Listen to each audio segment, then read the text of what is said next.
Hello and welcome to Afterlife Topics and Metaphysics. This is Cyrus, and it is a dark and cold night out here in the deserts of Arizona, and what better way to begin videos for 2021 than by ranting about bad ideas that crop up in the metaphysical spiritual communities. And of course I do this kind of thing because it's an educational effort. I want people to have quality positive information and not get sucked into a spiral of grief and fear from ideas that kind of go against things that I've discovered about the nature of consciousness and the types of possibilities that do exist, right? So it's all about opening people's minds to greater possibilities, not getting stuck in very inside the box thinking. And we're all on different paths, and it seems like some people have specific ideas about the great beyond or about spiritual subjects that they want to be true, and that's perfectly fine. We're all on our own paths, and I think to some extent we are creating the realities that we will ultimately get to enjoy in worlds beyond this one. That said, it's not good when people teach things a certain way that is spread like gospel. And when people spread things like gospel, those ideas also spread like brush fires, and suddenly everyone is thinking like this, and it's causing anxiety. And then people are emailing me, writing me, and saying, Cyrus, can you please address this, because I have so much anxiety and fear because someone said something that has me freaked out. And so this is an example of that. So this was from a thread on a group on Facebook concerning metaphysical studies, and the topic of life after death came up. And this is what somebody wrote, and I'm going to analyze this because it's a common idea that I see come up again and again in the astral projection and afterlife related fields, and it's worth discussing, worth talking about a little bit. Before we go further, though, you are watching Afterlife Topics and Metaphysics. A couple quick announcements. I have some new production equipment on the way for this channel, so I may not have to keep using this goofy web camera with the strange, creepy lighting behind me. So I'm working on that for the new year. Putting a little bit more budget behind things if it's possible. And also, I do appreciate all you guys out there supporting this work and these discussions. So thank you for that. And if you want to get involved, become a patron, you can head to patreon.com/afterlife topics, or just subscribing to the channel, liking the channel really helps. And one more announcement: I am doing a live debate with a paranormal skeptic on the 10th. So if you're watching this video on the 6th or the 7th, that's coming right up. And that's on the iSeeker channel, I believe it's called. I'll have a link to this in the description of this video. So if you want to watch that live debate with a host of a channel that is exclusively dedicated to, I guess, debunking the topics we talk about here, that should be a lot of fun. I tend to not hold back any punches when I am debating skeptics about these subjects. So check that out down below. Okay, that said, let's continue to this video. So what am I talking about? Let's take a look at this post, this idea. I'm going to share my thoughts, why I think this is kind of a bit off track. And everybody has their own ideas, their own opinions, and that's fine. But this could upset people, and I understand that.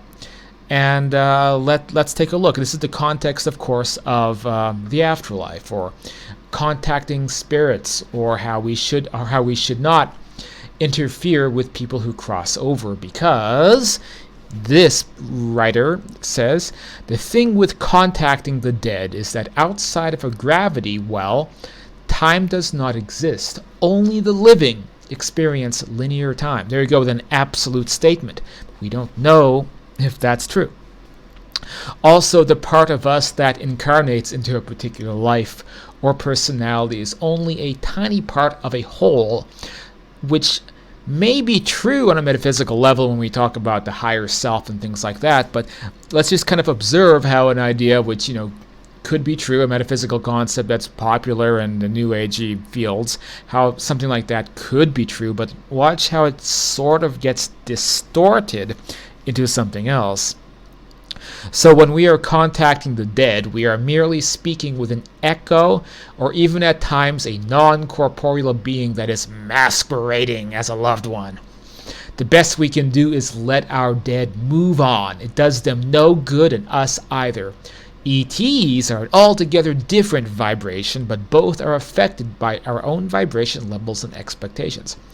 Obviously, I have a lot of issues with this. The first thing is that this did devolve into a conversation with this gentleman, and really they didn't have any way to source these ideas besides just opinion.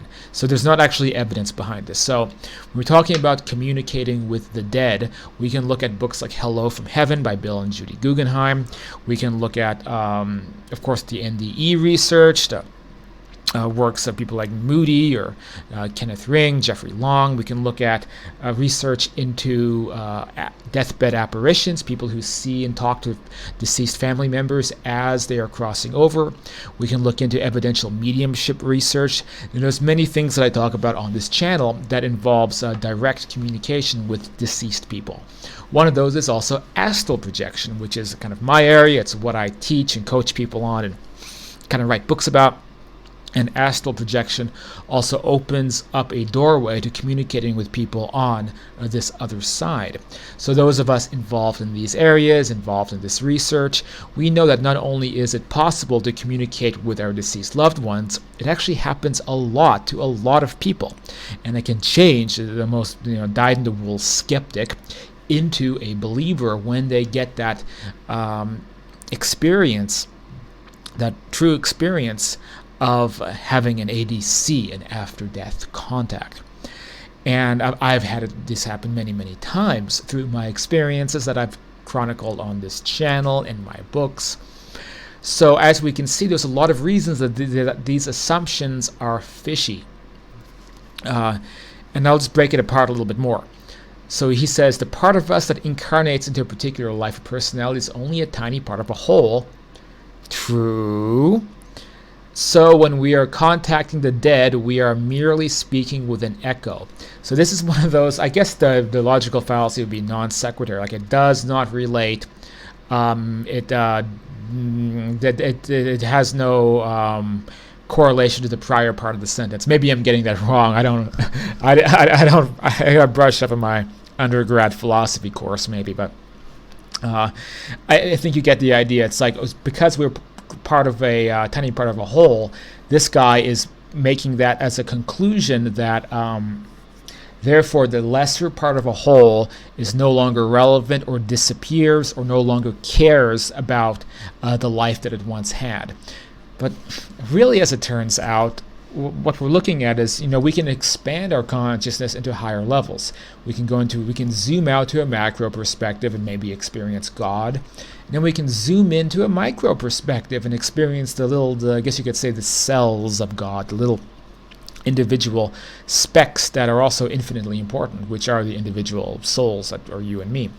So just because we have the ability to expand into greater selves, it doesn't mean that the micro perspective, that the lesser self, disappears or is no longer a real thing. So how do you jump from one thing to the next thing? How do people make these conclusions? I don't really know. It's a strange assumption, and it's fatalistic. Now, I've written about this before. It's the phenomenon of spiritual fatalism. So it's the idea where things can't really be as good as people say. There must be a catch, or there must be a conspiracy. And this goes into the next part, saying that our deceased loved ones may be non-corporeal beings masquerading as loved ones. So this is the kind of conspiracy thinking, right? And look, I don't think that all conspiracies are incorrect, or I think that there are real conspiracies. But conspiracy thinking is when you're kind of connecting the dots to form a picture that's not really there. And especially when you add a little bit of seasoning of paranoia into the mix. So you'll see this a lot in the metaphysical world, When, for example, people like me, we talk about contact with, after people from beyond the grave, and then some people who tend to filter everything through a perspective that's a bit paranoid, distrustful, they will interpret that as, well, there must be some demon tricking us, or it must not really be what we think it is. And they'll do this for anything, right? So, like they have almost like there's a trust issue or something going on, but they expect to always be disappointed. So these people do not trust an after-death contact. They would think that it's some kind of demon or creature trying to deceive them. But because all they have is a feeling, they're now saying this like it's a fact. So they're telling everybody else, hey, it's this way, don't trust your after-death contact. So, if you have a visitation from a deceased loved one, don't trust it because it's probably some evil creature. And then you're like, well, what's the evidence of it? And the evidence is their feelings. It's not the actual research into this area. It's that they have a paranoid feeling about something, so they're saying it like it's fact. And unfortunately, people sometimes are, they're very, people like to sometimes believe things they read on the internet. They don't look at alternate perspectives, and then people absorb that information, and it spreads, and more people, they spread it to more people. But at the end of the day, there's nothing substantial there. It's a superstition, urban legends. This stuff has been going on for a long time. Burn the witch trials. Belief in, I believe there are negative entities. I believe that there are things that want to trick us. But there is no way that every deceased loved one that reaches out to us is some entity trying to trick us. This is an individual who is suffering from some kind of paranoia. Now, this idea that they're also an echo, this is also fatalism. So if there's anything I've learned from my years of experimenting and having experiences in this field, is that when you are in contact with a deceased loved one from that side, they would be offended if you called them or thought of them as an echo. They're as real as they once were, but even more in a way, because you can have stronger connections to your loved ones when they cross over, because there's that telepathic bond. You can have telepathic experiences if you go out of body, or if they manage to visit you, if you have an experience. So they're not less real. They're even more substantial in a sense as who they once were. And even if they are aware that they are part of a higher self sometimes, they're more than happy to still be that individual identity from Earth, and even have a lifestyle. I was talking to a channeled entity once. I won't name who, because the physical mediums often like to stay under the radar to avoid scrutiny. But this gentleman was channeling an entity. I was asking questions. And basically, to paraphrase this entity, you will always be aware of yourself as an individual, and then when you pass away, you are progressing on the exact path you're on right now.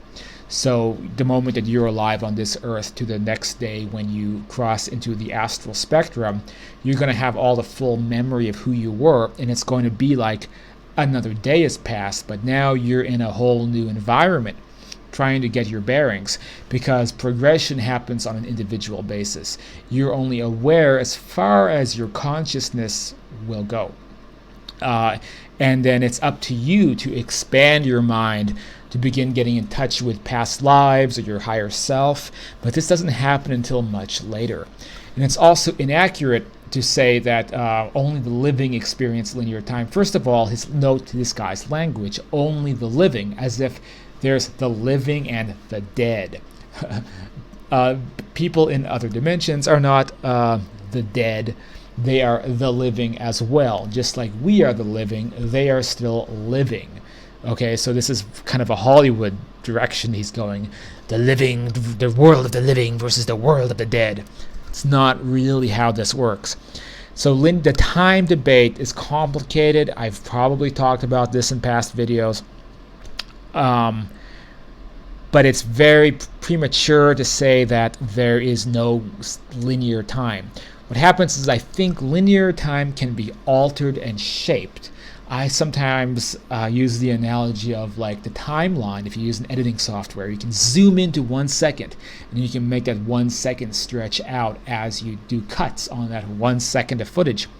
And then you can zoom out, and then you can do cuts on 4 hours of footage. So it's almost like you have a control of the length and the dynamics of time as we experience it.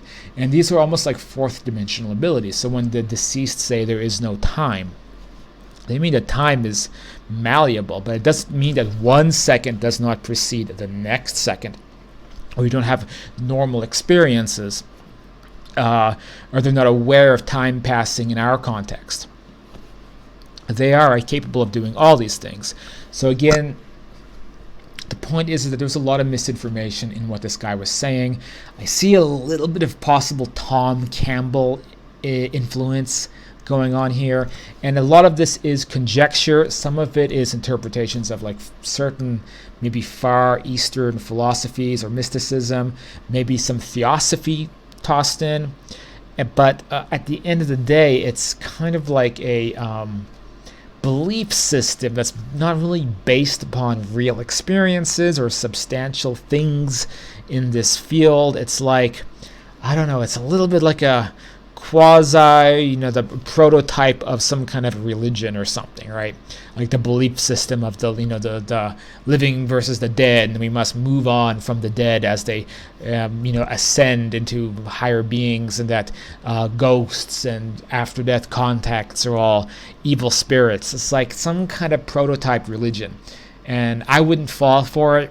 It's better to stay grounded in real experiences and follow your intuition and all that.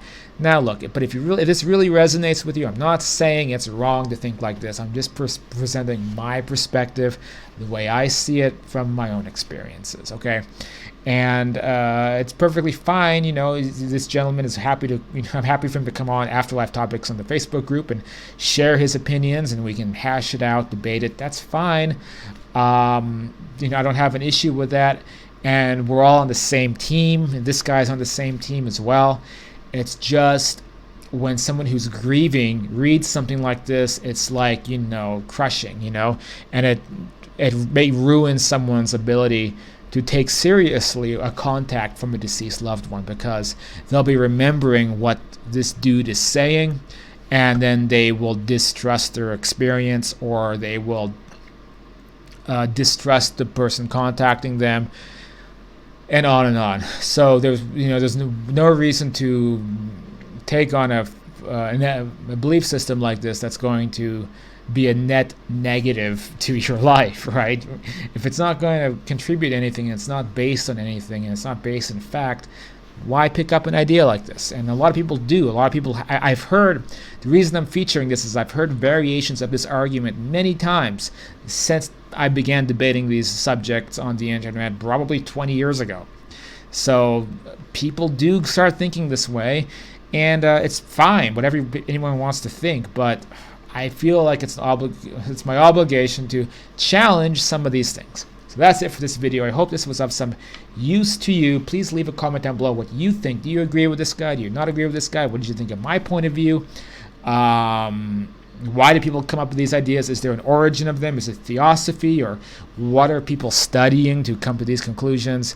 And stuff like that. Feel free to debate. This is the Metaphysics Debate channel, and that's what we do here. And of course, you can pick up books of mine like Understanding Life After Death or The Afterlife and Beyond over at afterlifetopics.com. And again, don't forget to check out the live stream debate on the 10th coming right up. The link to that is in the description down below. Thanks for watching, and I'll see you guys on the next video.